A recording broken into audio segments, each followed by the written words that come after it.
नमस्कार, आपण बघत आहात महान्यूज 7 अनुराग नंदकिशोर शिंदे। वळूयाच्या काही ठळक बातम्यांकडे।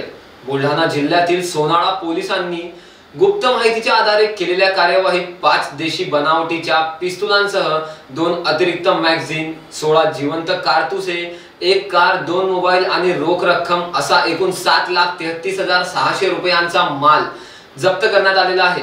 या प्रकरणात मध्य प्रदेशातील छिंदवाडा जिल्ह्यातील 2 तरुणांना अटक करण्यात आलेली असून एक शस्त्र पुरवठादार आरोपी फरार आहे। ही कार्यवाही माननीय पोलीस अधीक्षक बुलढाणा निलेश तांबे यांच्या मार्गदर्शनाखाली करण्यात आली।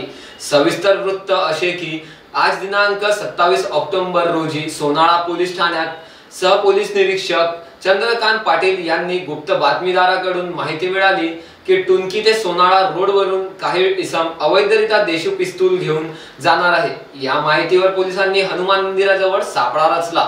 थोड्याच वेळात टुनकीकडून येणारी पांढऱ्या रंगाची स्विफ्ट डिझायर क्रमांक MP 20CG 1697 गाडी थांबवून तपासणी केली असता वाहनातून 5 देशी बनावटीच्या स्टील पिस्तूल किंमत 2 लाख रुपये, 2 स्टील मॅगझिन किंमत 6,000, 16 जिवंत कारतुसे किंमत 16,000, 4 चाकी स्विफ्ट डिझायर किंमत 5 लाख, तसेच 2 मोबाईल किंमत 10,000 रुपये आणि रोख रक्कम 1,600 रुपये असा एकूण 7,33,600 रुपयांचा मुद्देमाल जप्त करण्यात आला।